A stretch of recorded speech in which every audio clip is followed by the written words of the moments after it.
Man, Joe, I'm excited to be back.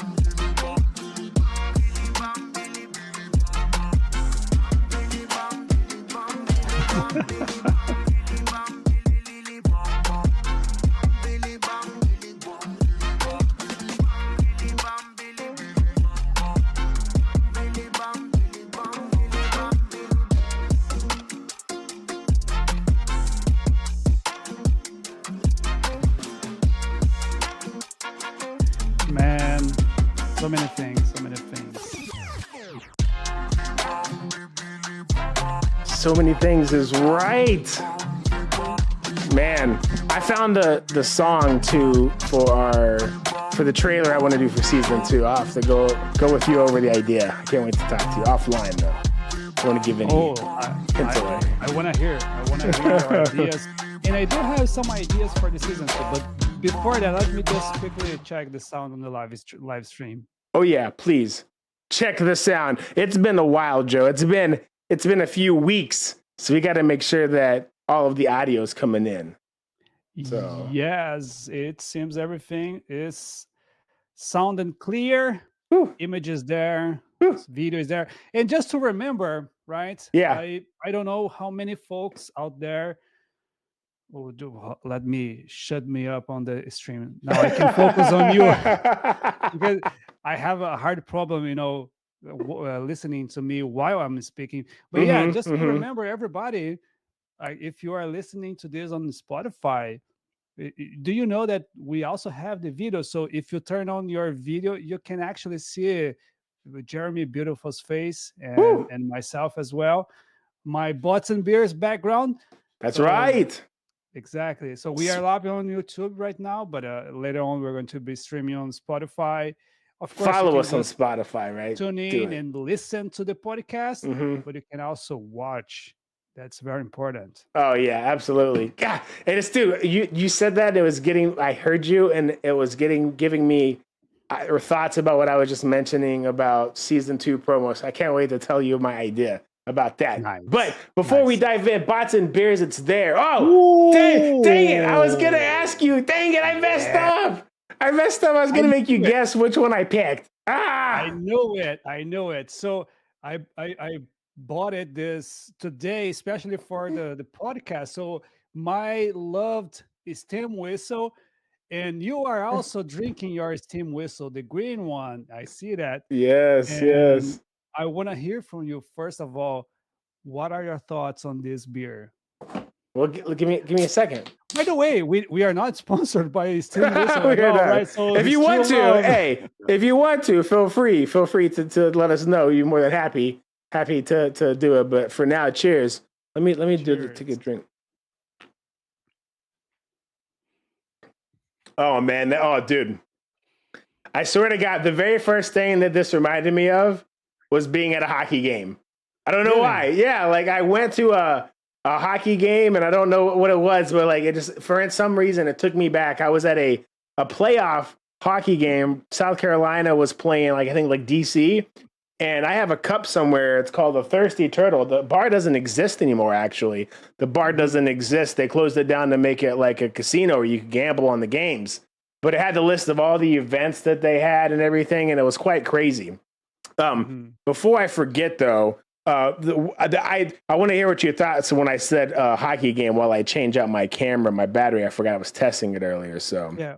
While you were work on your camera, just for everybody that is listening to understand, a couple of weeks ago, we were in Vegas for the UiPath Forward, Mhm. and I went to the store here in Canada, and I wanted to bring something for Jeremy.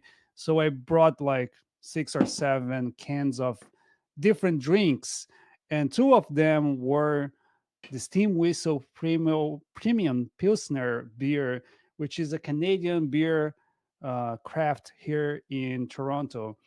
And he's just tasting this. For So the first yeah, time. I'm Delicious. glad that you liked Mm. and brings you memories, Yes. because I love this beer. This is one of my favorite beers at Mm. all. And you've been drinking it, right? I feel like I've seen it on the podcast quite a few times.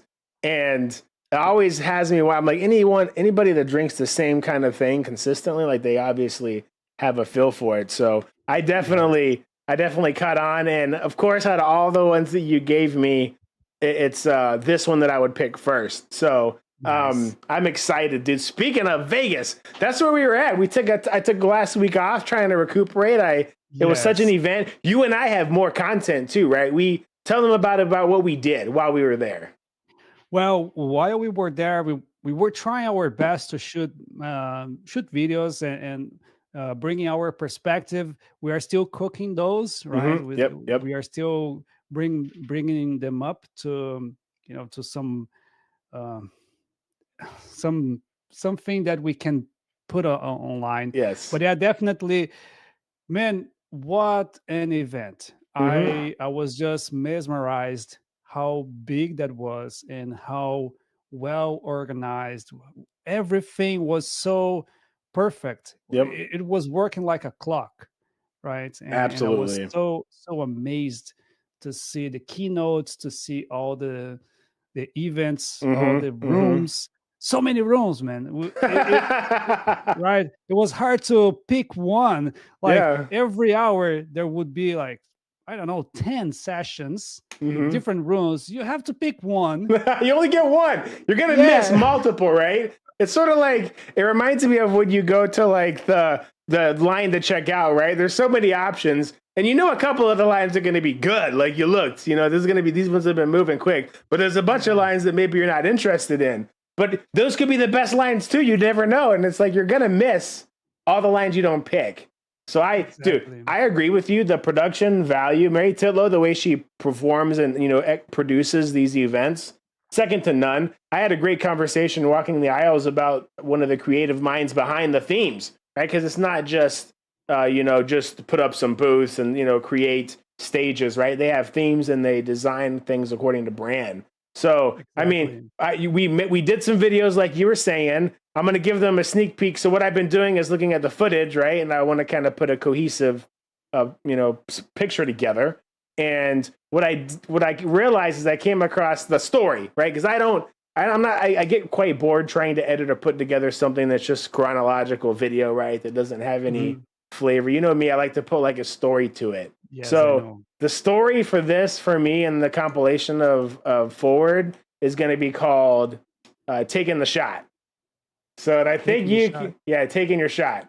So I think that there's a touching story between you and I, and something that we had to accomplish, for a family member. Your family member had a request. I don't want to give too much of the story away, right? But you brought a prize home, essentially. So it's going to be kind of, yeah, now you get it. Now Now I you got get it, it. Yeah. So that's going to be sort of the story in between the event, right? I'll weave that in, and I kind of looked at the footage, so hopefully I got enough to kind of put it in. So yeah, it'll be called Taking Your Shot. I thought you were about to talk our trip to the drugstore trying to find. No. Hey, taking the shot. No, I get it. That's too funny. But man, it was an event, right? It was an event. I had a great time. It was so nice to get a catch up with you too, right? Having not seen you for a couple of months in person. It was great just to hang out, meet some of your friends, have some mutual conversations. And one thing that is very interesting, you met Josh. So Josh is my colleague from TD Bank. Yeah. and we were there together. And you met with him. You kind of you guys were talking a lot, and I introduced him to everybody that I knew, right? And after we were back, and he was saying, "Oh man, you know so many people, and this community is so good." And he was talking to other folks and about the community, right? The UiPath community, and he was, on his words, I'm paraphrasing here, Yeah, but sure. it is he would say it's kind of a club where everybody likes each other and everybody supports each other and cheers for each other, and that's actually right, That's great. and Yeah. we have such a good energy, and not only you and I, but everybody in the MVP community. Agreed. And when someone does something good, we all cheer for them. We are supporting. We encourage them to take take the chances to do something different. Yeah. And we are there to support them. So this is probably one of the best things of this community, right? This Yeah.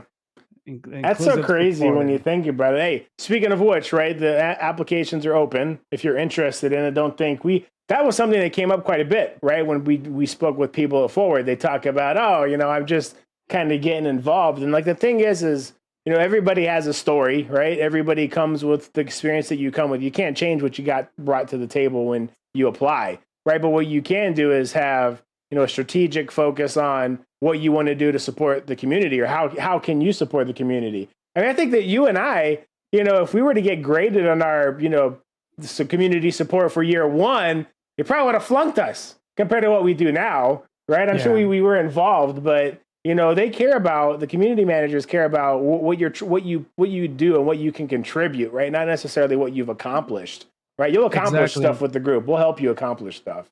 Yeah, we talked about this a few weeks ago, and I actually want to amend what I was saying. Yeah, because I was on some lines that there was no strict requirement, but it actually was on the MVP application page. Just taking a look, and there is actually some criteria, the minimum criteria, depending on on what category you are applying. Yeah, to be honest, I wasn't aware. So because I didn't look at that when I applied the first time, and I didn't look that when I renewed my last application. So I wasn't aware. So there is the minimal requirements for each specific category you are you want to apply. Yep. So maybe there's a certification if one for a developer. Yeah. Or I know that for the infrastructure, which is my category, there is no certification requirement, but we do have to prove our knowledge. So probably through interview. And I've been through interviews. Technical interviews. So that's for sure there. Yeah, I went through back in one of my old positions, I went through the UiPath USN certification interview process, and I don't know if you're familiar with that, but what a USN certification is it's for a whole entire organization, right? So your organization is certified to perform services at a certain level and with certain products, and we were doing it for Test Suite for test automation essentially.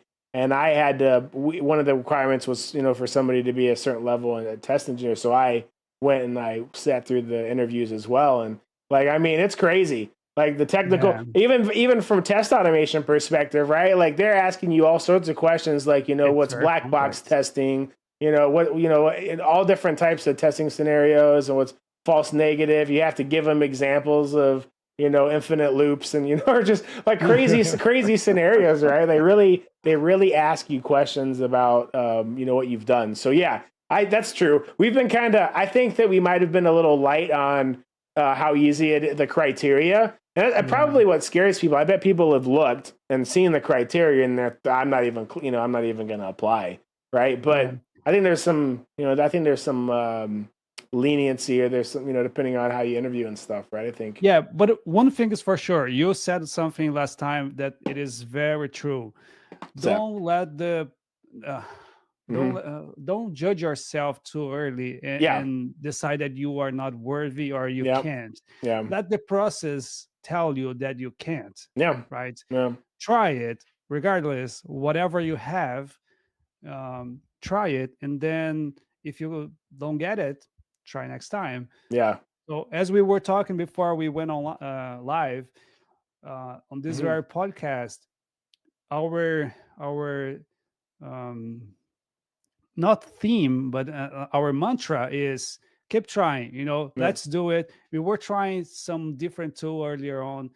We said no, let's just do a test tomorrow, some other day. Yep. For now, let's keep our old way that we are doing. We know it works. It's not perfect, but at least we keep going. Yeah. And man, talking about keep going, I know on the week of we were at Vegas, we couldn't do it for sure. But last week, when I got back home, I thought, okay, Thursday night we are there. Yeah. And then we couldn't. And then oh my That's god, me. Yeah, I wish you could have. I Yeah. missed that, man. Yeah. Oh, dude, it's a nice to feel like to actually have not the fact that you missed it, but to have something worth missing at all. Like I think that's great. And we take it back. We probably could have done it maybe while we were there. It might have not been on the Thursday, but we could have done like a random day. I think that after kind of looking at the footage that we recorded and stuff, and how that goes, you saw some of it as well. I think that we could quickly set up something and then just do a session there next year, depending on the scenario. But yeah, dude, I think that the event was incredible, right? You got some amazing stories. There were a couple that were even in your own. What was that like? What would to find a session that wasn't in English that you could easily understand and maneuver, and find a use case that was regional? What was that? What was that like? How was that experience? Well, the Latin America session was pretty amazing. It was not that easy because there were Spanish speakers and also Portuguese speakers. So Okay. the story that I told you, let's hear it. Tell people for who haven't was heard. in Portuguese. So that was quite understandable. But there were some other speakers that were. I could understand, roughly what they were saying, but I was struggling. But yeah, so this bank from Brazil, they I don't know how big they are in Brazil, but they are not on the top 5. That I'm sure. So they serve people that are not so. How can I say people on the lower end of the income, right? So people there don't have that much means. And last year, Brazil was kind of struck with major catastrophe. There were some major floodings, right? Yeah. Literally, cities were vanished from the map. Sad. Literally, like today there's a city here or a village. Tomorrow there's nothing. Well, was just wiped out. So the whole country was devastated, especially the south end of the country. And this is very touching because I know a lot of those places. I've been there. I've been through that country, that state. And what happened was the federal government released emergency funds that would address the needs of those families, because most of them were poor people, right? They live paycheck by paycheck. And overnight they had no house, they had no car, they had nothing, right? Everything was gone. So the government released these emergency funds, but the banks had to process that and actually release the money to the people. Right. So these guys, and man, I found that so amazing. In 6 hours, roughly, they created an automation that would read the documents coming from the government. Understand that process, that document, and release the money, make it available on the account. So the next day, the customers, the clients could go to the branches and withdraw the money. But that was very, you can imagine how hectic was that night for those folks, right? Yeah. They created this automation in 6 hours. They told me, I was talking to them after the session, they didn't have time to test. I was going to say, so you think they threw that in QA or UAT? So as soon as the developer said, it's done, the manager said, okay, let's run it with live data.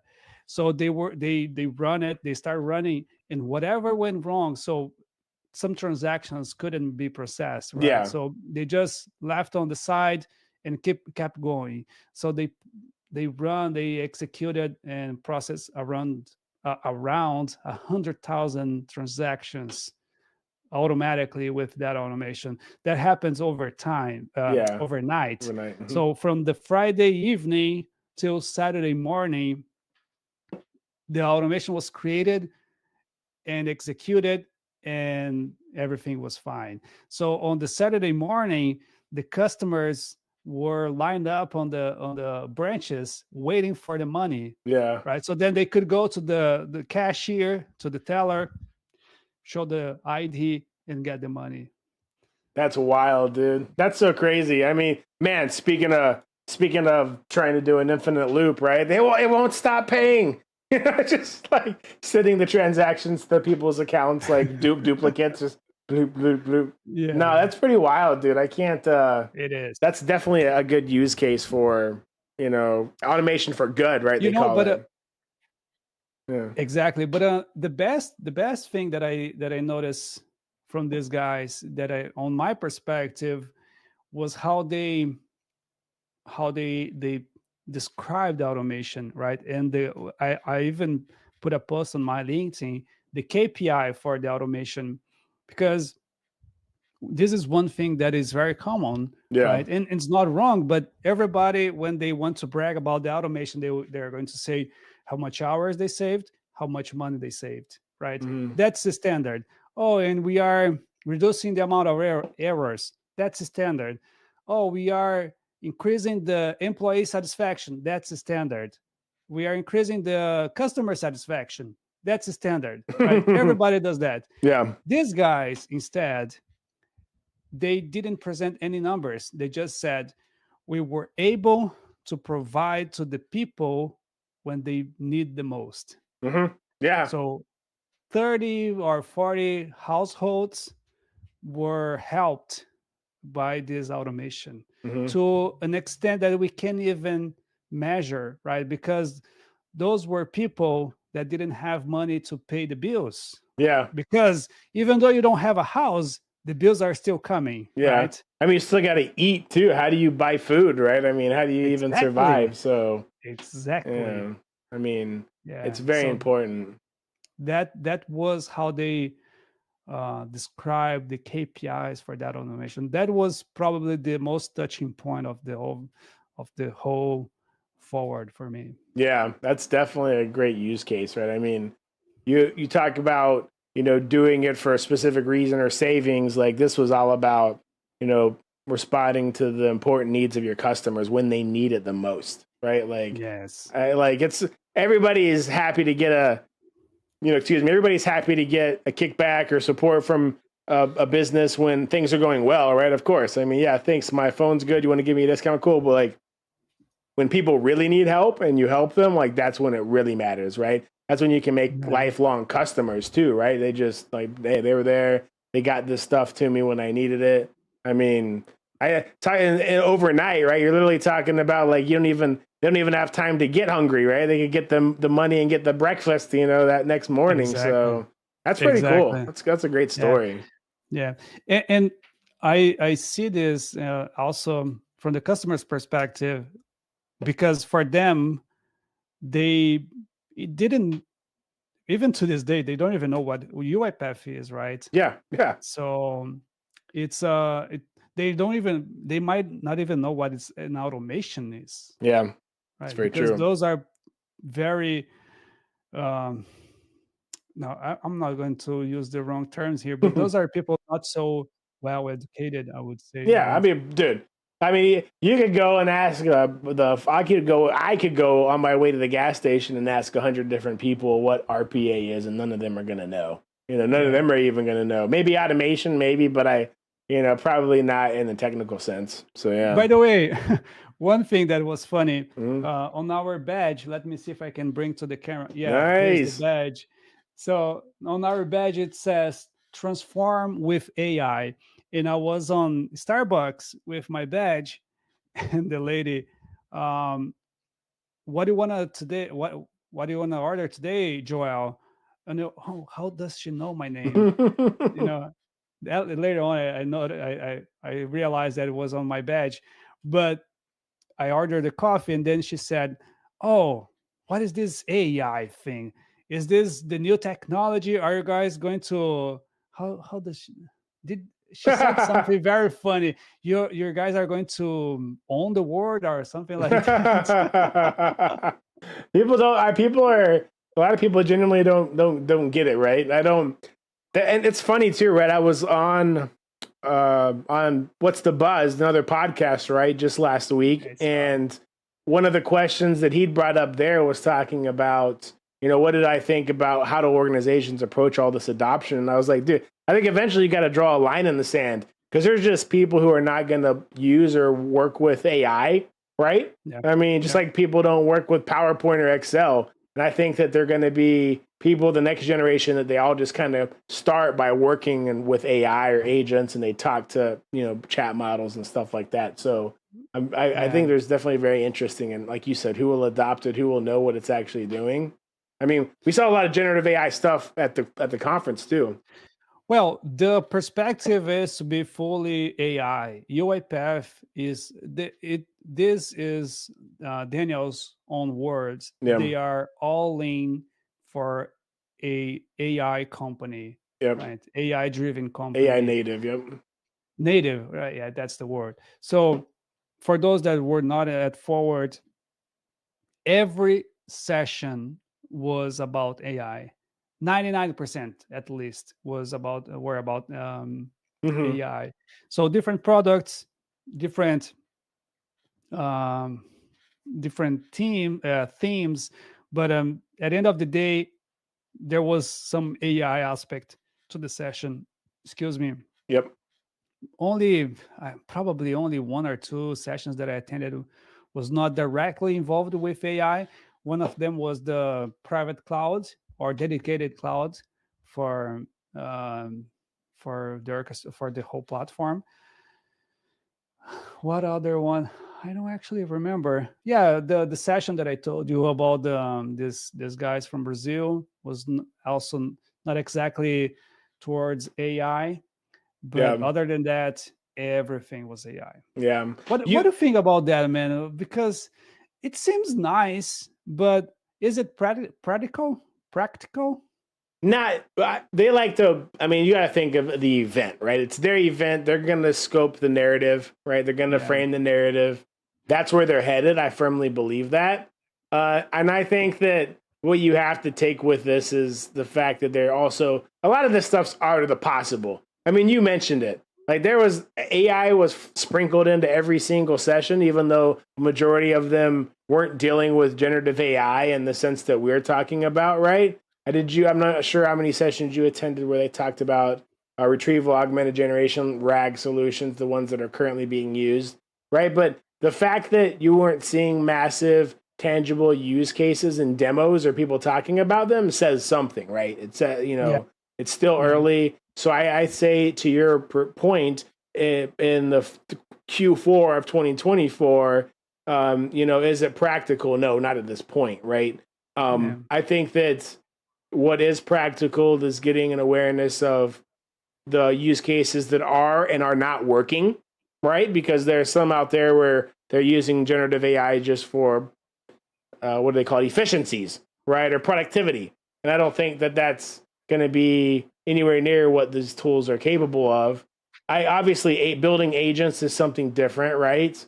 We had a couple sidebar conversations with people like Inflection AI, right? People that are building these boxes and taking them to companies. So, yeah, to answer your question in short, I don't think it's practical yet unless you have a solid understanding of what the appropriate use cases are.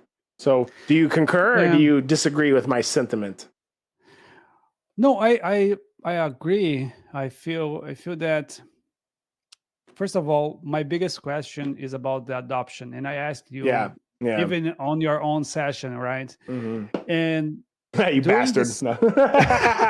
Yeah, we're going to talk about your session later. But during some sessions, first of all, I told you this, but let's just bring on the show.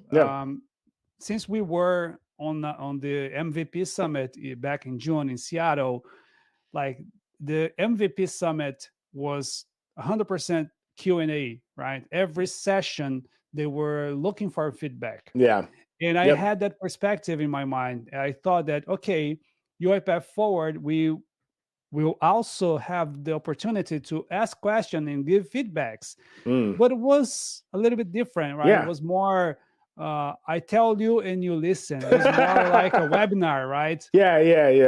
And very few sessions, we had the opportunity to ask questions. Those were more like when there were like a panel with 3-4 folks.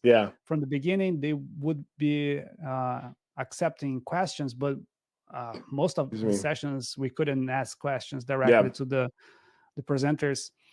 But in a few of them that we could, what I noticed is most of the customers, and I might be wrong because I know that my data is limited to just a few or a couple of sessions. But most of the customers were still on-prem and still standalone, meaning they are not leveraging all these capabilities. So back to the adoption, I feel that yes, the company is going towards AI. Of course, they are designing the future for the company itself, for the overall market. But how long is going to take for the customers to adopt that and actually accept, okay, yes, let's bring this to my environment and make use of it? That's such a valid point, right? I think that what you state are facts, right? And I think that it's, from what I've read, it's anywhere from 60 to 70% of UiPath customers are on-prem, right? A big chunk of their customers.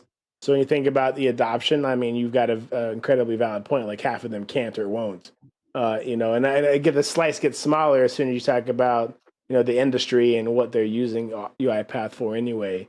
But it's so funny you mentioned that, because it triggered a memory that I had at Ford, and I think I mentioned this to you, but I want to share it with the listeners because I thought it was so interesting, just speaking of the people and the conversations you have. And as the conference was wrapping up, I think it was one of the TechEd days, I was walking back to my hotel room, and obviously, you know how it is. When you get out of those sessions, there's so many people. It's like a sea of nerds with their yellow and white and blue lanyards walking through, like everybody knows where everybody just came from. And a gentleman struck up a conversation with me, and he was just asking me very interesting questions. And, I told him that I had given a session. He asked me what my opinion was, what my topic was. And when I told him about, where is this going and adoption and this kind of stuff, he's like, oh, okay. He bit. And so he started asking me questions. And turns out during the tail end of the conversation, I find out that this gentleman is a part of an investment firm. It's like a hedge fund or a group that wants to spend money and invest in a pretty decent chunk into UiPath. And the conversation at the end started discussing, what did I believe their growth trajectory looked like from a percentage, right? You think that they will or won't hit analyst expectations of 10 to 12% growth, right? And, I'm kind of throwing out numbers. Obviously, I've had plenty of beers and plenty of nights sleep since then. So I might be, jumbling some of the true facts, but the content remains the same, right? You never know who you're going to meet at these events. You never know what their reason for being there is. We had a great conversation with Eric Gillette, and I thought that he was so funny when he said, do you remember what he called us? I don't know if you remember the term he used when we were having the conversation. No. Yeah, he said, because he was telling us about Inflection AI and some of that stuff, and then he made a comment about, oh, I have to watch what I say because you two are basically video journalists.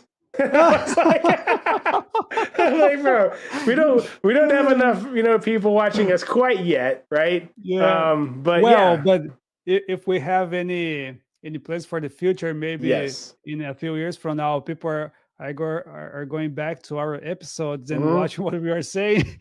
And, there you go. And cutting us on, on cool. Hey, that's the fact. I mean, that's how people get information, though, right? People who really do their research and meet people. What did you think? Was meeting some of those people?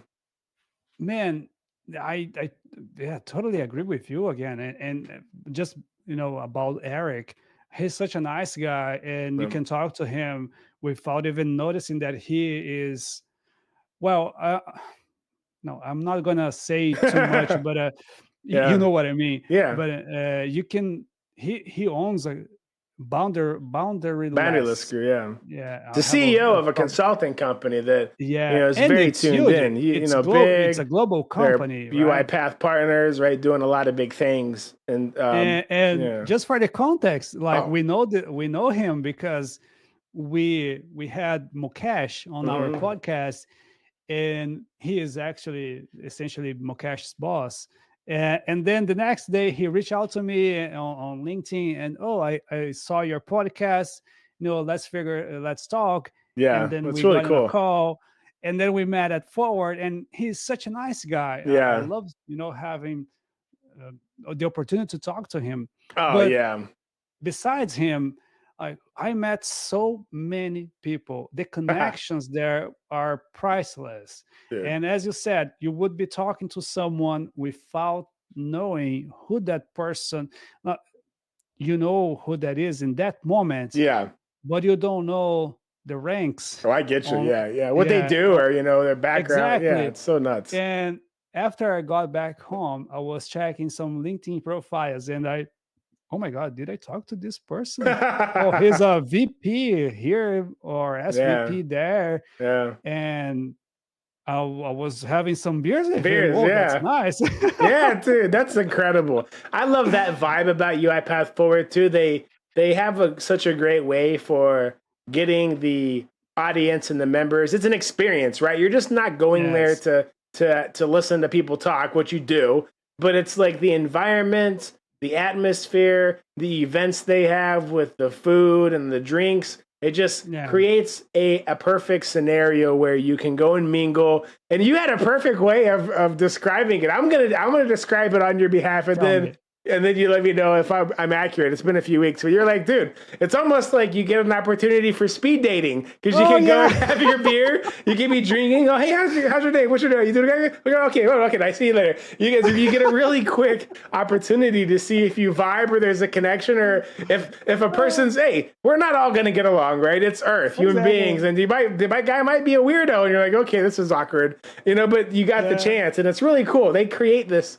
perfect atmosphere for that to occur. So it's really neat. It's something different. Exactly. And man, one thing that people may not realize is that you pay, of course, we didn't pay, right, for the tickets, but if you have to pay for the tickets, let's say you are a developer, right, and you are trying to get better in your career, you are thinking, oh, should I stay or should I go, right? And then, and man, you go there, you pay, I don't know how much, $1,000 for a ticket. You get free meals for most of the days. Yep, you get free meals. Free certifications. Rainbow camera. You got free certifications. Yeah. Am I back? You are back, yes. Okay. You get free certifications.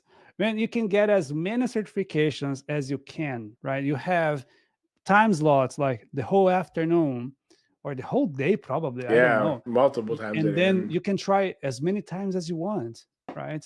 And each certification is $300. If you get 3 certifications, the ticket's already paid off. There you go, man, under math. And what's the good? What happens if you fail it? Oh, nothing. You just try Nothing. again. But yeah, they give you a voucher, right? They give Oh, you. exactly. You can get a voucher to try again after the event, right? You don't have to try right at the moment. But then the connections, right? Knowing people, getting to know the your market niche. In my example, I was very into the financial sector. Yep. So my colleague and I, we were there to learn, right, how other folks are doing, Yep. and we learned a lot, right? And we learned that we are doing quite well compared to the others.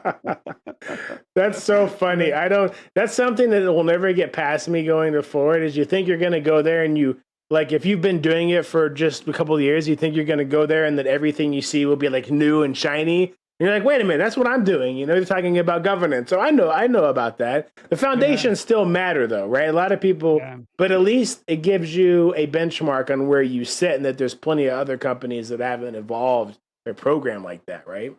Yeah, exactly. And on the same theme that we were saying earlier, that most of the customers are still on-prem, Yeah. you get to learn that people, because see, this is one thing.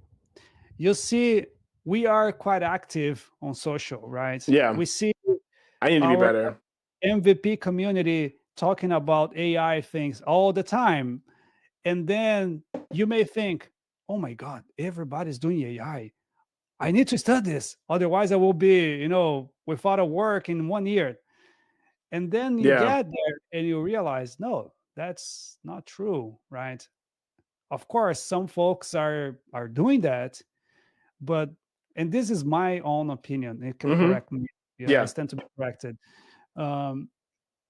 My perspective is very few people are actually on the forefront doing actual AI automations, agentic or whatever it is Yeah. related to Like AI. Russ, like what Russ was talking about on our Yeah. episode. That's the Mukesh. front. Yeah. Mukesh as well. Yep. Yeah. So Exactly. speaking of which, I didn't want to cut your story off earlier because you were going and I didn't want to, but I have to take a moment and give a genuine shout out to Mukesh. Right? If I had a little audio, I need to get that where I could push the button, you hear the claps in the background. Season 2, we'll have those season 2. But I want to give a true shout out to Mukesh. Like, what a professional. The guy is at the top of his game, right? He's an excellent ambassador for the community. He's gonna earn when I put out the book, Joe. He's gonna earn. There'll be literally one chapter that talks about him and I's workshop that we executed. Because if you knew all the behind the scenes and how crazy it was, it makes for a good story. So, but at the end of the day, him and I were, I think, able to execute a pretty good workshop, and we got a lot of positive feedback. So. You mentioned his name earlier, and I wanted to make sure I took a chance to give him his roses because he definitely killed it. So thank you. No, Mukesh. Absolutely. I was there at least for the first half of the your session with him. Yeah, it was incredible. And this is something I was telling you the other day, and I want to bring this online to the folks.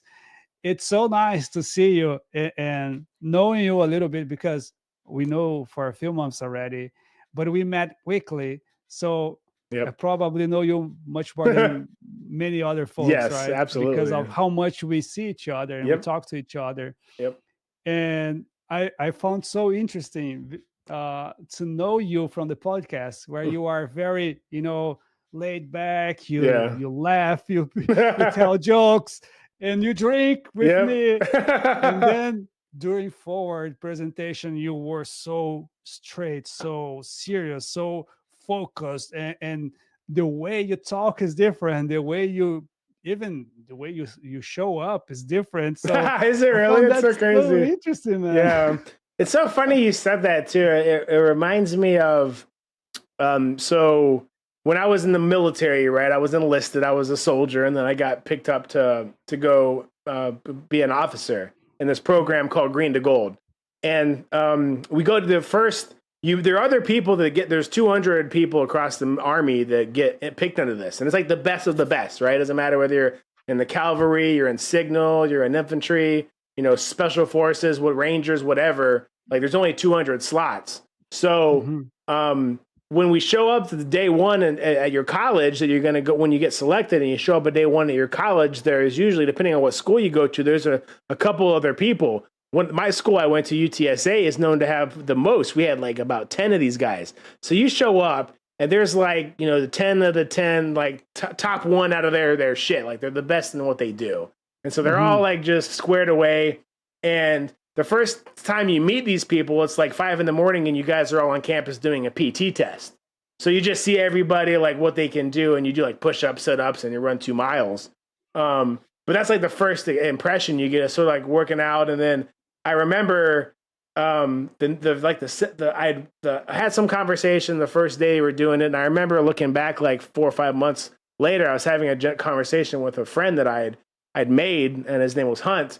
And he made this comment. He was like, dude, you showed up and we're working out, and you kind of come out there and you really kind of crush it. And I see you, and you got like these tattoos, and you have sort of like this like, because I was kind of like, chill. I was sort of like that, like joking around and stuff. But he was like, dude, as soon as we went on one of those missions and you were in charge, it was like, dude, it was just like you were locked in, you were focused. And you had the way you spoke, I was completely blown away. I was like, doesn't even seem like the same person. He was like, the way that you communicated was so precise.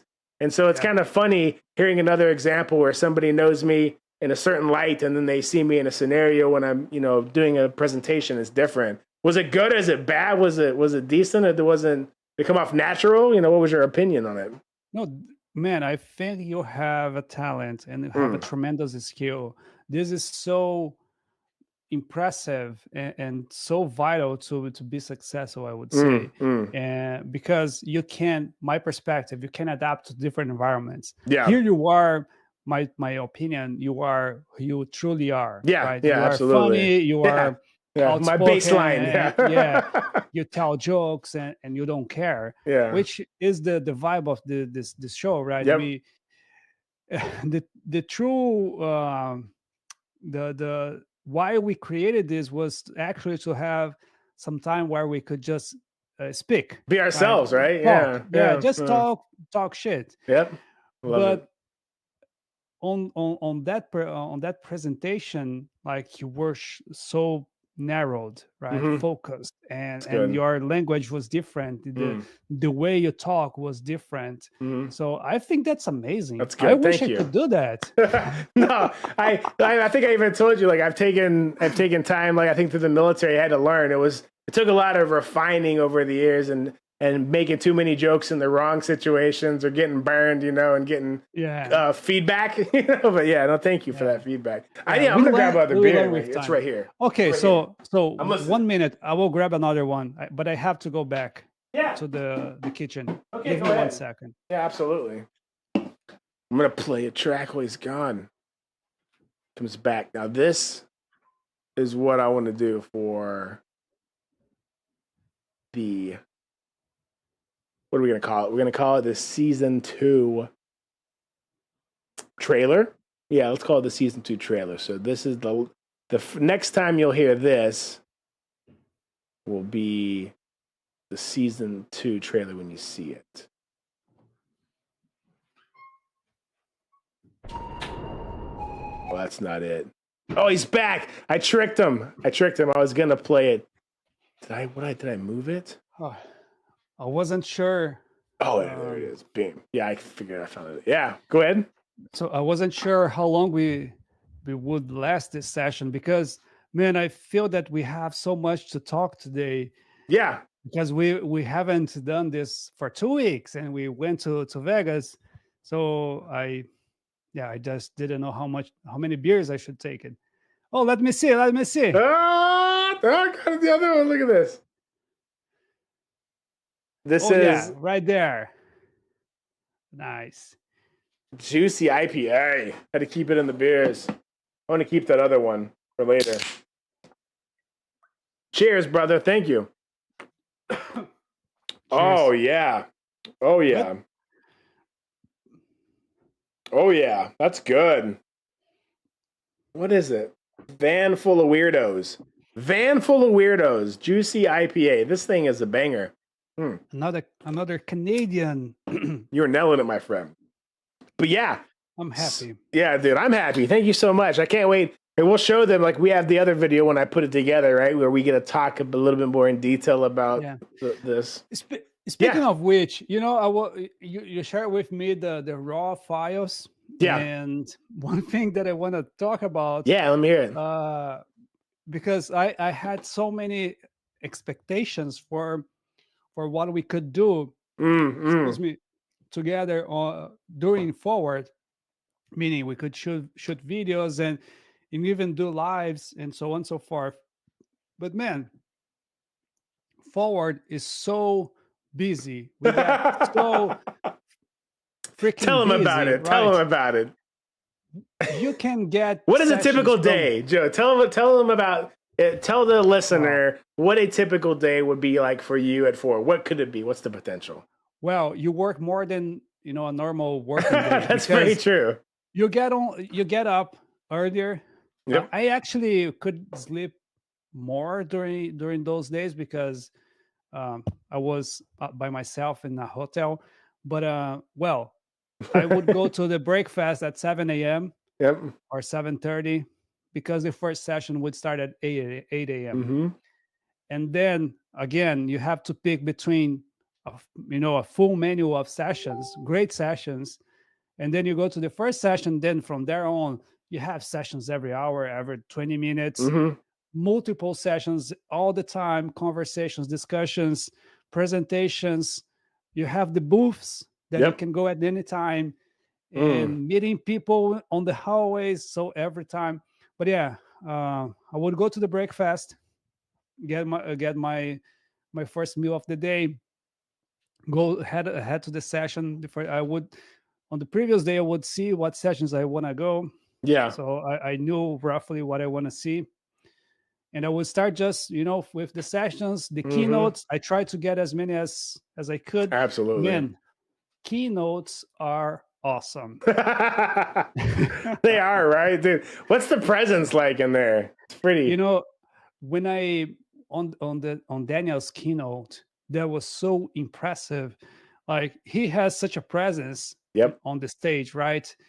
And the production we were talking earlier is so amazing, right? The music, the lighting, the presentations, every keynote, they would put different themes on the background, like a library, or when Graham was talking, was an orchestra, right? With instruments on the stage and so on and so forth.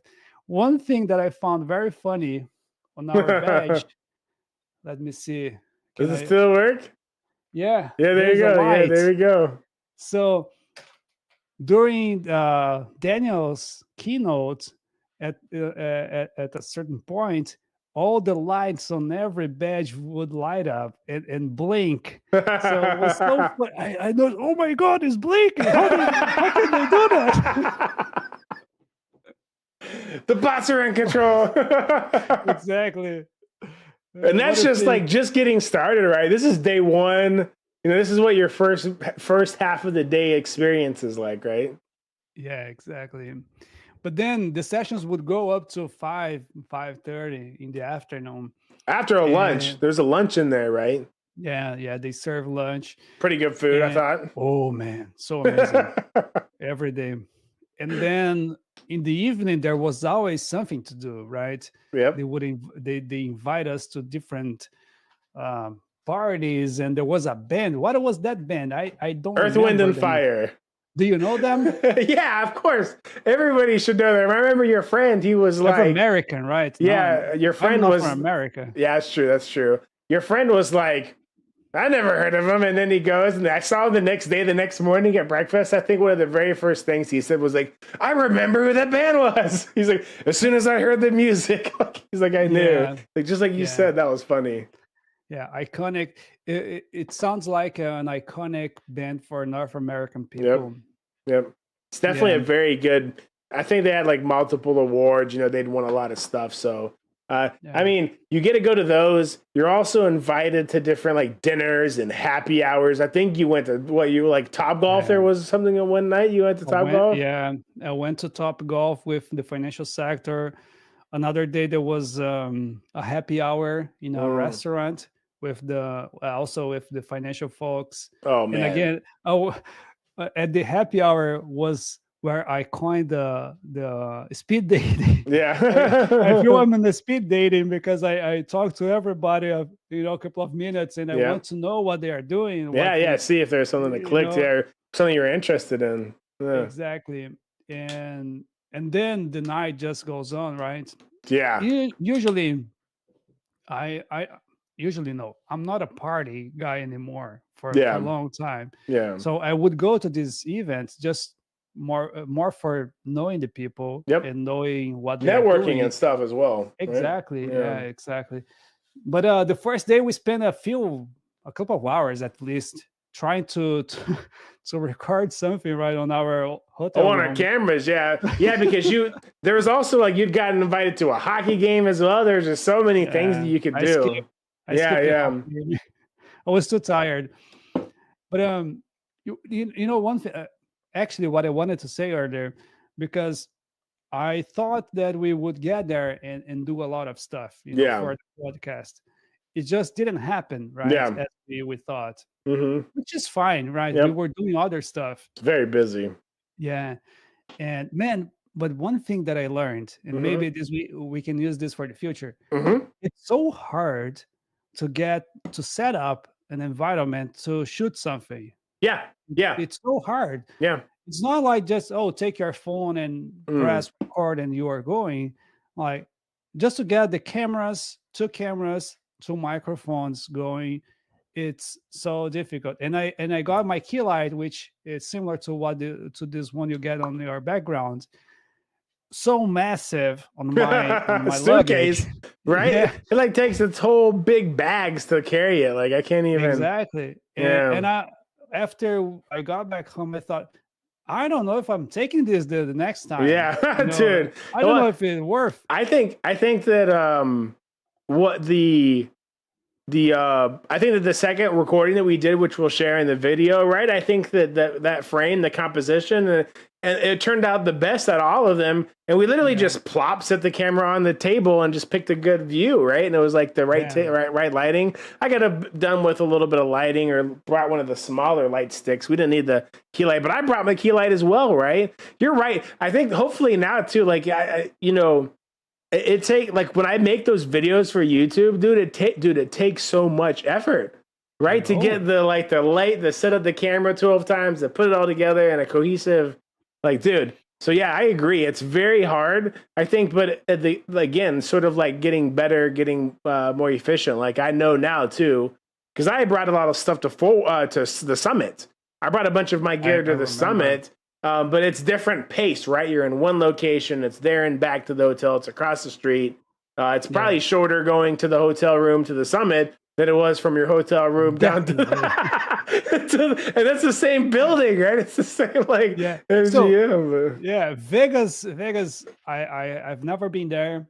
I had no idea. So we watch movies, coming from a country, where Hollywood movies are everywhere all the time. So we saw Vegas quite often on the screen. Yeah. But it's a totally different perspective when you are actually there.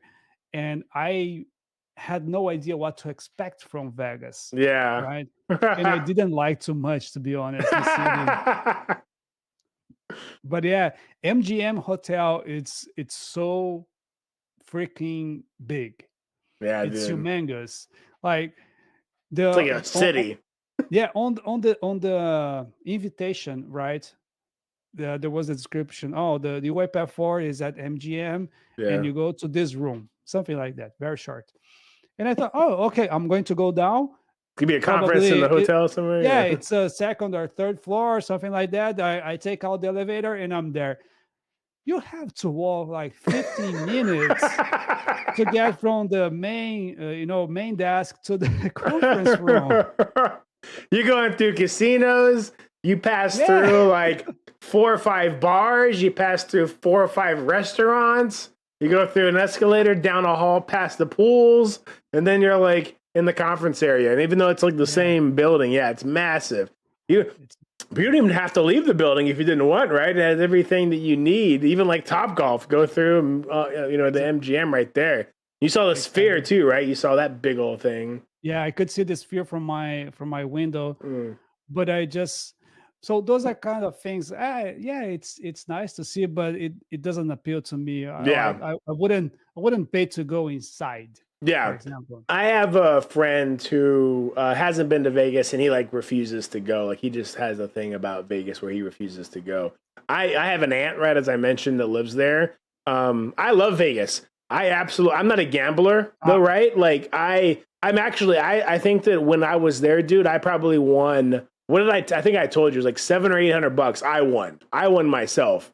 And I probably won that off. I think I pulled out $200 the first night. And I was up the entire time. Like I never went below 200. I stayed and I got about $800 when I walked out of there. But I don't gamble for like hours, right? I think I won that money on less than 12 machines, right? I just have a strategy that I play. I go with groups and I won the cash. You were there. Actually, you saw me. Dude, what did you see? I saw you. I just don't understand why you guys do that. Why you people do that. I don't see the excitement of pushing a button and see a screen just rolling and bro, the thrill of testing your luck. I mean, you saw when I say you saw me. How much did I win when you were sitting there? I won a couple $100. Yeah, dude, I won $100. You saw it. It was like, dude, I literally put in like a slip, right? I put like a 20 and I won $100 or whatever I won off of it. I don't enjoy it. It's not thrilling to me. And I also have this weird concept of my luck. I've been lucky my entire life, right? I have friends in high school where I would be at like a concert and they like, we're giving away this autographed t-shirt, and they would pull my seat number. Or I would be in high school and they would do a drawing to give away 50 or $40 in gas money, and I would get picked like multiple weeks in a row. And so like I've always had that luck, but I've never like gambled and stuff like heavily because I don't want to like burn it. I don't want to burn the luck. I feel like I keep it, but I don't waste it. I had people that I knew there lost hundreds. But yeah, you walk through the casino. I got off on a tangent, but you walk through the casinos and all that stuff. I'm glad I brought this up because, dude, that last night before we left, or before you guys left, those are the best ribs I've ever eaten in my entire life. Like those Korean ribs, they were like even your guys' ribs, like they were so good. Like I remember at first we got in there, I think I was bitching about the price. I was like, dude, what the hell are these prices? I'd eaten at so many restaurants and I'd still got shock value when I saw the cost of those ribs. But I think at the end of it though, like tasting those ribs, they were literally, I think my stomach hurt because I ate too much. That was the best ribs I'd ever had. Yeah, those were very good. Yours were very much more pricey than mine. Yeah. Yeah, but well, you got only a half rack too, though. If you would have got like the full rack, it would have been the same. I got a half rack. Yeah, it would have been the same.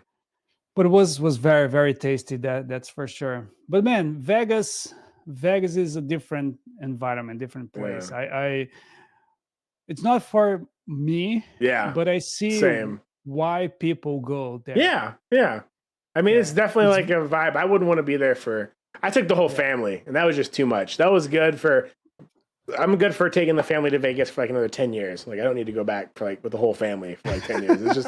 It's too much. It was an experience I had as a kid. Excuse me. It's the beers. I had that experience as a kid, and I just wanted to give that experience to my kids, so I brought them. But not again. As myself, I would enjoy it, but not too much. I need to sneak off. I need to go grab another beer. Another one? Well, no, I'll keep. Dang it! You caught me. I have to go to the bathroom. I have to go pee. Okay, me too. I was just saying I had to grab a beer so I didn't sound so sensitive. So I'm going to put on the track, and I'll be right back. Okay. This is the real one.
is the track for the trailer of season 2, Bots and Beers.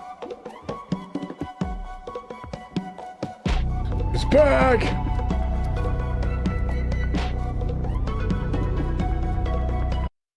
All right. Dude, yeah, Vegas is a vibe though. I mean, whether you're just visiting temporarily or you're like, going there once in your life, I think that it's definitely worth at least experiencing because it's so unique. It's so unique. I definitely think that's worth it. But dude, we've talked about quite a few topics. We talked about some of the sessions. What else? What are you thinking? I was speaking on mute. Oh. Yeah, I was as I was going to the bathroom. I was thinking, what? So, of course, there's so much right happening during Forward. Yeah, it's hard to pick one thing, but if you were to pick one thing out of the whole conference, what would you pick? I'm gonna be honest, and it's different for me, right? So the first thing obviously I have to pick would be just being able to speak it forward, right? Because that's like a bucket list. So I can't really like classify that, right, as like being the thing, because I mean, who wouldn't want to speak at an event like UiPath Forward?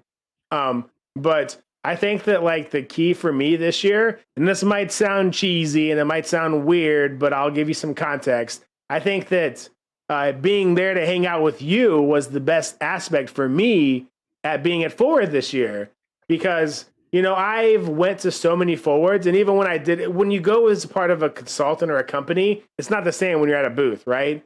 But like the last couple of years that I've been a customer, so I can just enjoy it. And also when you're just there by yourself, it's not the same. Like I went last year by myself. And so I met with the other MVPs and I hung out and I went to a bunch of sessions and I got to get some good footage.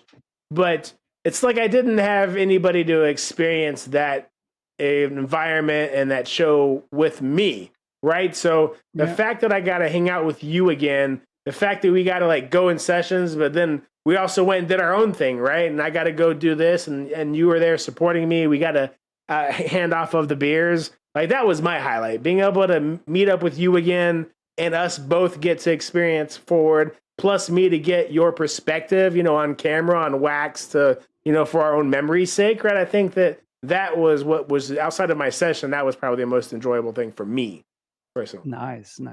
But okay, let me put the question in a different way. Yep. Technically speaking, on this agent builder features and whatever you saw on the sessions, what would you pick? Agent builders, right? Graham's discussion about agent builders. I think that I mean, but that's because I like the fringe stuff that hasn't been done yet, right? I liked messing with computer vision before it had been GA'd. So when I hear about agent builders, I think that that's interesting. Obviously, I still haven't tested it yet, but I think that's like where we have to go, right? Like building agents. Okay, I'll take a step back. I think that needs to be where we're doing research and development and we're testing to see what works and what doesn't work, because that will lay the foundation on my hypothesis of whether agentic is truly the future, right? Well, we'll have agentic operating systems. So that really stood out to me and what I'm interested in and hyped to kind of like mess with. How about you? Can you guess? Let me see if you know me. I'm gonna put on the spot. Man. Oh geez. I don't. No, I don't. I'm gonna be honest and say I don't. But if I was gonna guess, I didn't attend all the sessions. Let me give you a clue. Okay. Yeah. On premise. Yeah. No. Absolutely. That's where I was gonna go when we went and had a discussion with the UiPath team at the booth, and you guys were talking about whether stuff could be deployed through Docker or how we can get some of that functionality. The questions that you were asking really stood out to me. Like this is some functionality, and I don't deal with that as much, but having been in the space long enough, I could see the usability, right? I could see outside of even your industry, the usability. So that really stood out to me. But for a listener who has no idea what the hell I'm talking about, how about you clue them in on, give them a little bit at least context of what this is or what we're talking about? So I need to give some background context, Yep, right? absolutely. Because all the sessions we were in were amazing. No doubt about that, right? Agent Builder or CX Companion or whatever that is. They were all very appealing and very exciting. But whenever we got the chance to ask a question, my question would be, is it available on premise, or is there any plan to be available on premise? The answer, most of the times would be no, with a couple of exceptions. So one big announcement that I think was Daniel that did on the keynote that he performed was the partnership between UiPath and Inflection AI. For those who don't know, Inflection AI is going to be the provider for UiPath for Gen AI. So all the cool features that you needs AI, Inflection AI will be there as a partner with UiPath. And the best thing about this is that it works on-prem. So if you are a highly regulated an organization and you value your security, you want to manage it, you can deploy Gen AI on premise through Inflection AI. So that for me was the best of the best. Yeah, and I this is the new way, right?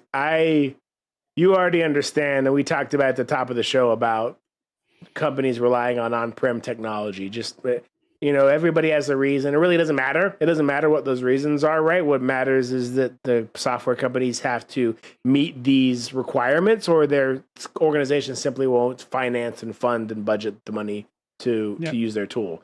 And if you're not familiar with what he's talking about, essentially they can grab a server, put that in a steel briefcase, right, with some plugs that you can plug your internet cable into, and then you can go and take that little server and put it in your rack in your business, in your IT center, or wherever your infrastructure is, and literally put it in there, plug it into the wall, and you can get all functionality of Gen AI, whether it's a chatbot or you want to build a RAG solution where you build an LLM on top of it to use your internal data.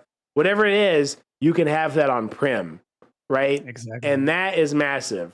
For them to bring a box and drop it off, and you can run it now. Yes, and some of the listeners might be thinking, like, what's the difference between on-prem and the cloud, right? It's very simple, right?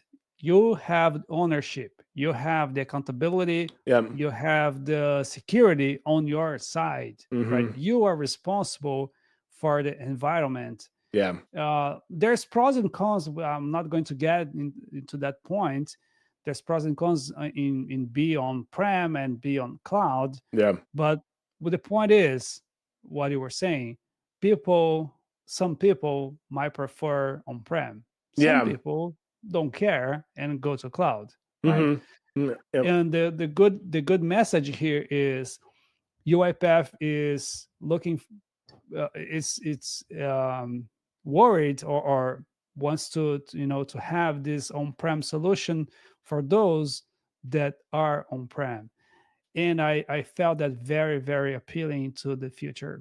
Yeah. I mean, you heard, you even said it too, right? We're an AI native company now. That's what Act 2 was pivoted or founded on, the Act 2, right? I think that's brilliant. I buy into this, right? But at the same aspect, if you can't bring that technology to the customer, it's, what value is it? And so Inflection AI, their partner, is able to deliver this on-prem. And, I think that's why when I heard about the combination of Boundarless Group plus Inflection AI, made an incredible sense. I'm not going to get into my, personal opinions of that, but it's genius if you ask me. And I think that it's not. It has implications beyond just the people that can afford that technology, because, you know, me and you putting an LLM on a laptop and taking it to a small or medium sized business so they can leverage the laptop instead of an expensive server to run some of these models is the same scenario, right? They're building this type of structure where we can bring on-prem solutions like that, and I think that that's incredible. So, and I think the compute, the cost of compute plus the, you know, hardware software combination for compute with GPUs and stuff. I mean, we talked about gamer GPUs and, you know, stuff like that. They can definitely handle some modules for small companies that don't need millions of data points, right? So I think this is very fascinating. Speaking of which, changing gears just a little bit, GPU, right? Mm-hmm. So GPU is such a new thing for me, and I'm bet many people out there don't know what GPU is. Yeah, right. Do you mind just enlightening a little bit regarding GPU and NVIDIA? So I was just about to say that's why it matters, right? So NVIDIA, one of the largest companies in the world, one of the most valuable companies in the world, hit $1 trillion, I think, at one point in the last few months. They create something that's able to execute tensor flows, right? Or I don't want to get too technical, but long story short, please get technical. Yeah, long story, right. Long story short, the people, when you build machine learning models or you build these algorithms, even outside of machine learning, right? Just algorithms, you need technology to kind of do the calculations, right?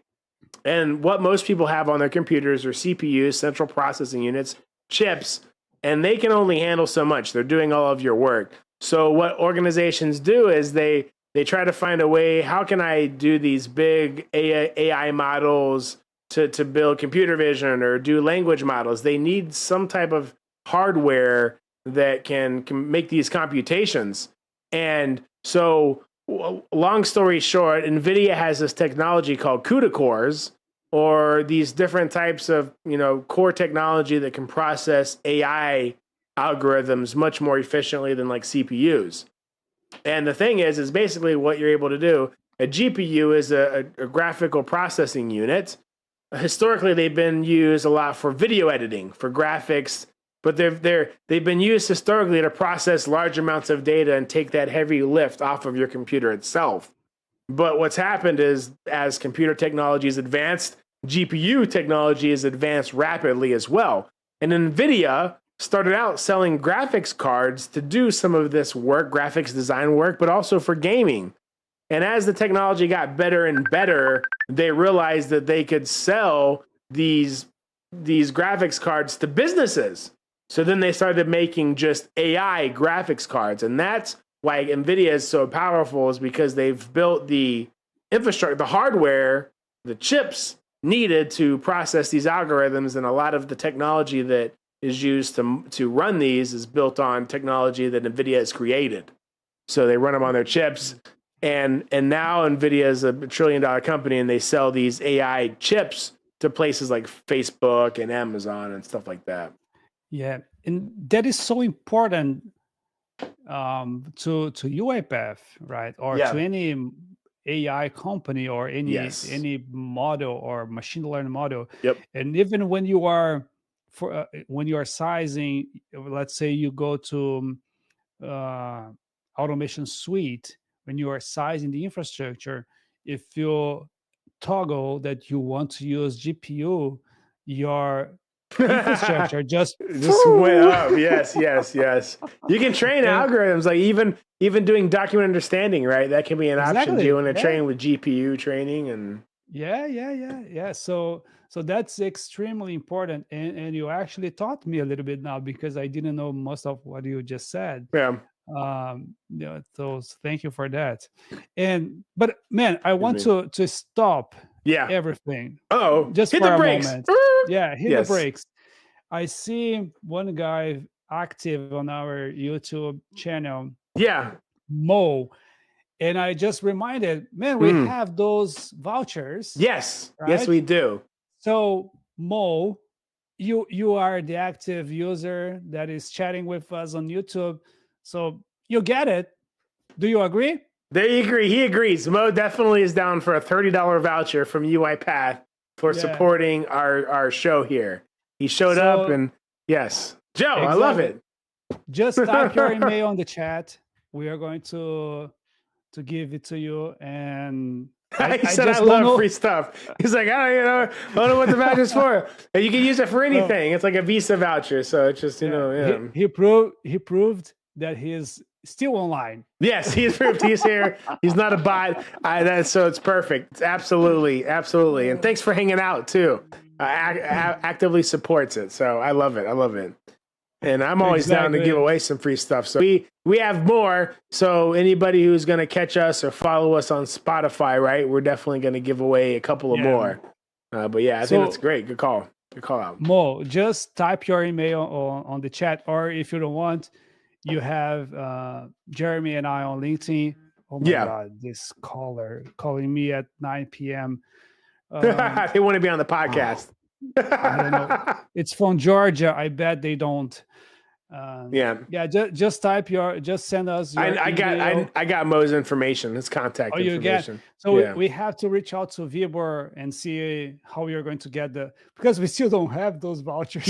Yeah. Well, I'll give him the voucher, and then we'll take the voucher when we get the voucher. So yeah. I'll give him the $30 the voucher, and he can use it how he wants, and then we'll take care of that on our end. But awesome. So thank you for the support. Yeah. What else, Jeremy? I'm still pumped, man. He's still running. Yeah. No, I'm interested. We just had a pretty cool conversation with the product team. Were you on that call where we had met with the product team? Yeah. Like last week. The AI capabilities that anything that stood out? Yeah, forward. anything stood out on that one? I didn't think of anything incredible stood out on that. Something like piques your interest that we didn't mention? Not that I actually wasn't so active on that call, to be honest. Yeah, no, I was double booked. It was literally, I don't know why every single call has to be like during the workday. You know what I'm saying? I don't know why. Oh yeah, it's always because like they have to accommodate, everybody, and it's that's probably hard. Right. Yeah, because we have people all over the globe. People from India and people from everywhere is just so true. Very hard, right? But one thing that I found very interesting as well was the CX companion. Do you know what is that? So I would love for you to kind of break that down, because I really believe that that's sort of like the CX companion as a concept is actually going to be the future of people working, right? And how they interact with agents and stuff like that is through like a CX companion type widget or something like that. But I don't know too much in the context of how you guys were speaking of it. So please, for the listener now who works in maybe the call center or works in the financial institute, what in the hell is a CX companion? What does that do? And what did you see at Forward in that regard? Well, the CX companion, very, very briefly speaking, is just a new and better assistant for the contact center. So the CX companion is customer experience companion. That goes to the people that are supporting or are getting the calls from the customers, and gives them a better experience with UiPath, right? And the good thing is it's available on-prem, right? Yep. But of course, if you go to the cloud version, you have more capabilities, including AI capabilities, where you can type prompts, get answers, and so on and so forth. You can interact with the CX, with the agent in your screen. But essentially, it's going to give you some more features and capabilities as a customer support representative to help your end customer. Yeah, and I thought that the way that they described it, and I don't come from my background is very diverse, right? I was in the financial industry in my original RPA position, but that was over almost a decade ago, right? So, the way that they described it to you, where the customer service is using like Salesforce or an application like that, right? We all understand if you're in IT or you work on app dev, you understand the amount of work that goes into changing the view on Salesforce, right? How the person sees it, how the group sees it, the organization. Excuse me. But what really stood out to me is that when it comes to, my customer service rep, now instead of the information that they see on Salesforce, they need an extra field of data. They need this new field that tells them the exact amount of years and months and weeks that their customer has been a member of their company, right? And it's not available in Salesforce. Essentially, instead of having the Salesforce team rechange the whole view and do a bunch of development to give this information, the person can just get that information from the CX agent, right? Or the view where it pulls whenever you look up a customer's information, that piece of data is just viewable in your little companion agent. Is that a true scenario there? No, that's totally, well, I haven't done any practical, exercise. Yeah, sure. Theoretically. Theoretically, yeah, that's what they are saying the CX companion is capable of. Yep. So it's amazing capability that has a huge potential to bring a lot of benefits to the agents. And you mentioned about I'm sorry. No, you're good. You're good. I don't want you to. Yeah. I'm getting calls from Texas, from New York now. I think it's my daughter calling from Alexa. Trying to change your. Hey, how's it going? Look who's there. Is it you calling me? Maybe not. That's Maybe pretty not. funny. If she's able to like literally call you from random numbers. Decided to go and call you. It's like, Yeah. should I call Joe? Yeah. Sure. Okay. It's all the AI's fault. It's the AI's fault. The AI is making the calls. The agents. The agents. I totally lost the track of what I was saying. We're talking about the agents. It's theoretical, but yes. Yeah, no, but yeah, the CX companion, it's a big thing that I see the value, and that actually helps to address one question that I had, and I asked you this question a few times. Yeah.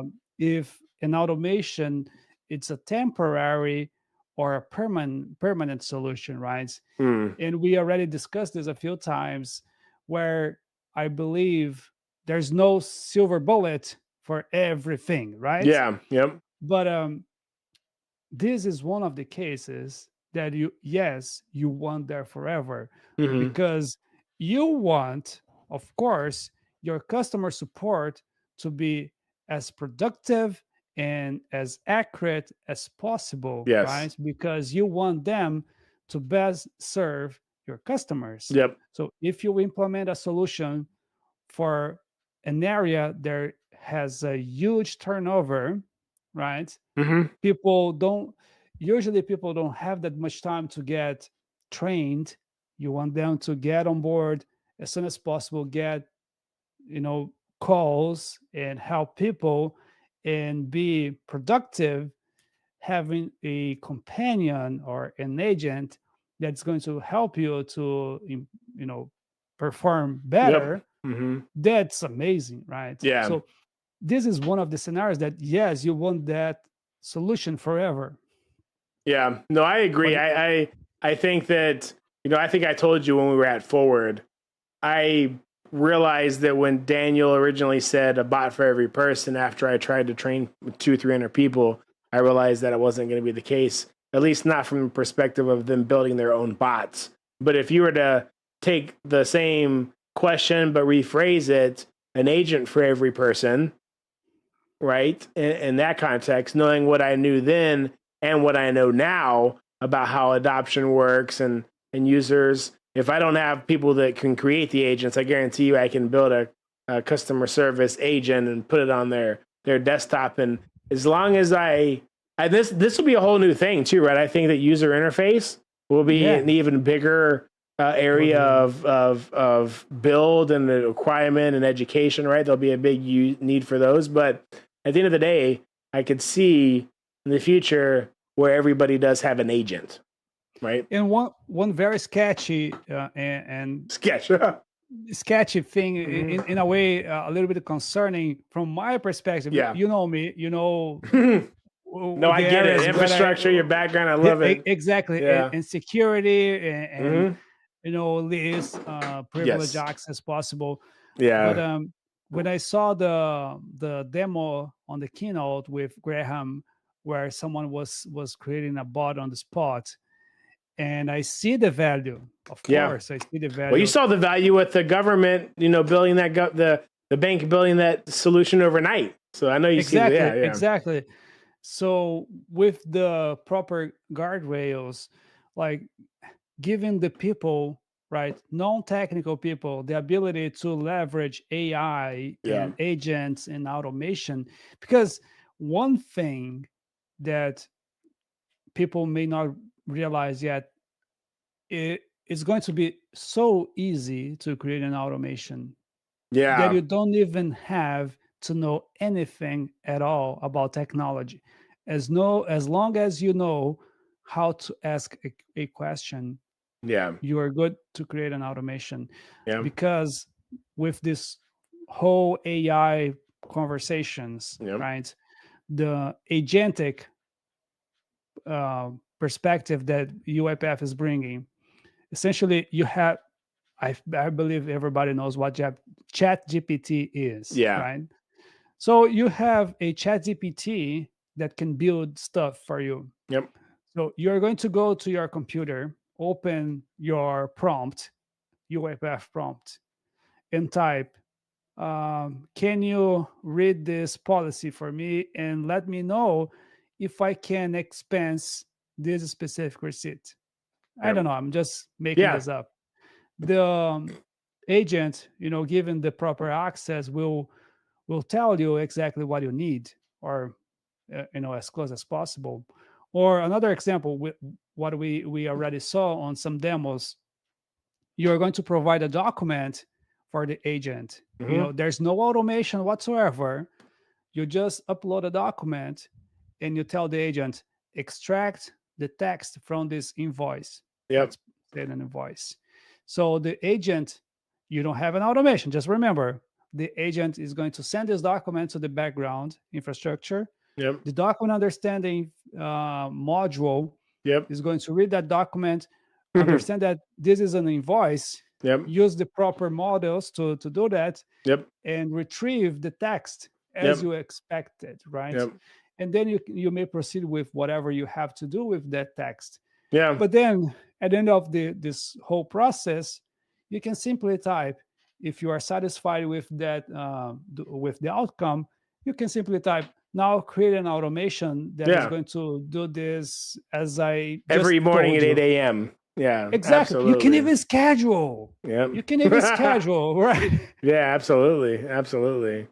No, I think it's insane, right? And I that's where it's gonna be. That's what it will be, and it's even. I think that we have these cool ideas in our head, but I think it'll be even crazier, right? Like you'll get that invoice, and it'll be like, oh, we recognize that this wasn't a medical prescription invoice. This was a medical durable devices invoice, and would you like me to process it in Oracle or SAP? And it will know how to take care of that, right? And then it'll give you a transactional record of what it's done. I think that it's just insane, right? Where it'll go. It's insane. And Definitely. it'll definitely take people that have domain expertise or knowledge, industrial knowledge of a given activity, and then create little pockets of those automations that do that. But yeah, I don't see a future where that's not what's happening. Yeah, definitely. And that ties back with another topic we were Yeah. discussing, right? What people that may be afraid of losing jobs, and what are the changes coming with this whole AI thing coming. Yep. And I simply don't know what's the future, right? Yeah.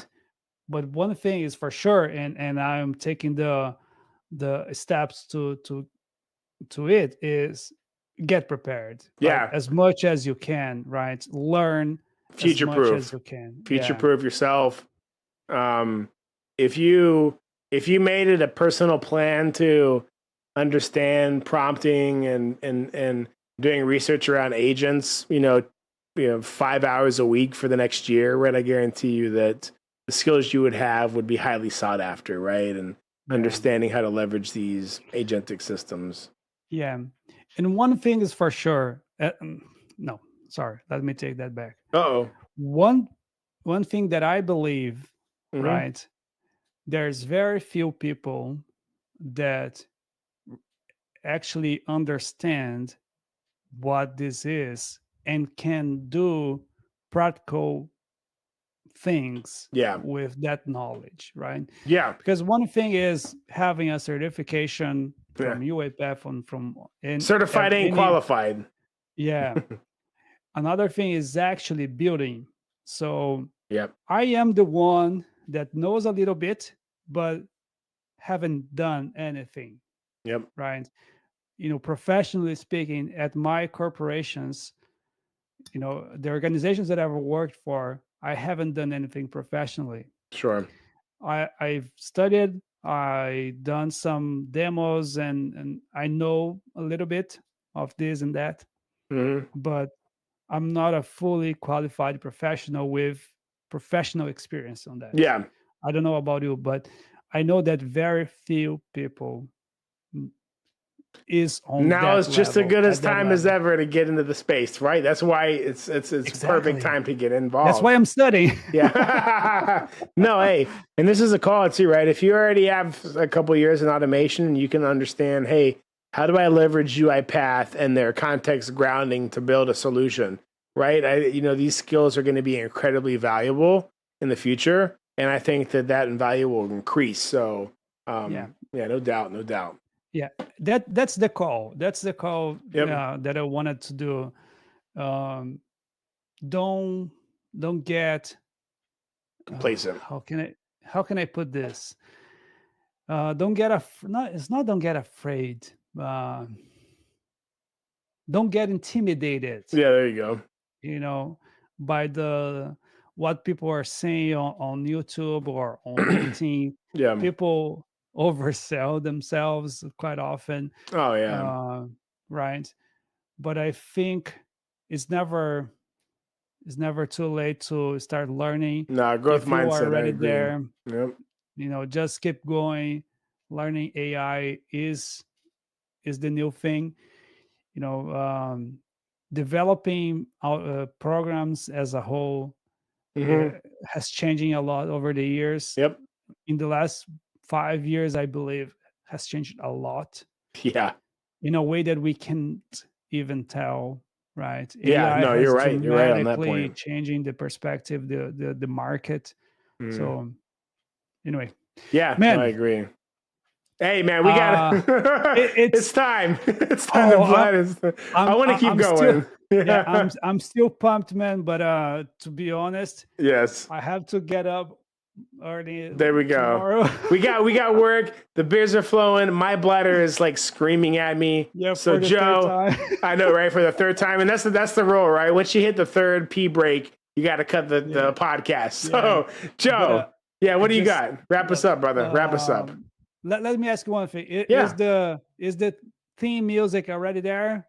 I'm not. Do you want me to start it?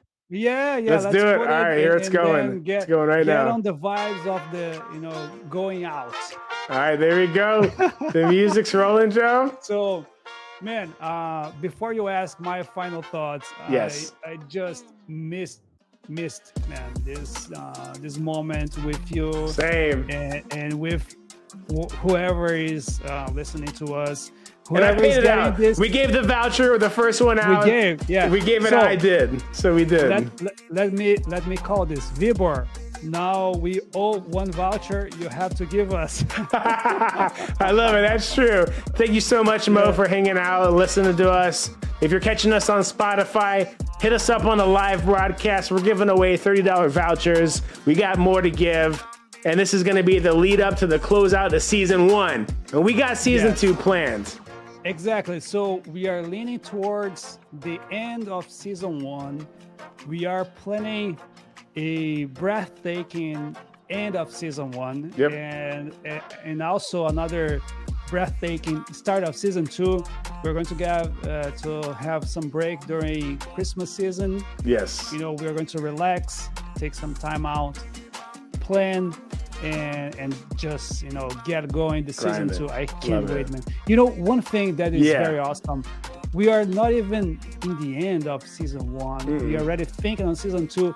I am already missing season 1, and I can't wait for season 2. I man. can't How wait, can we dude. explain that? It was so exciting. Even at Forward, right? People came up to us and said, "Hey, we're aware of the podcast." People are listening, Joe, and I can't wait either, man. I think it's exciting. I'm looking forward to season 2. Bigger guests, crazier stories, and some returning people that we really respect, right? So I can't wait. Absolutely. But hey, Man, thank you so much. thank you, brother. Thanks for these Appreciate your beers. time. I'm gonna go Ooh. drink one more. We've already Anytime. earned it. All right. Yeah, I'm ready to go to bed. I know, right? And that was perfect timing because the music just stopped. So I'm gonna close this out, get us onto our exit screen. Joe, it's been a pleasure. Love you, brother. We will hit him up soon. Till next episode next week. Let's get us out of here, Cheers. friend. Cheers. Yeah. Dun dun dun dun dun dun.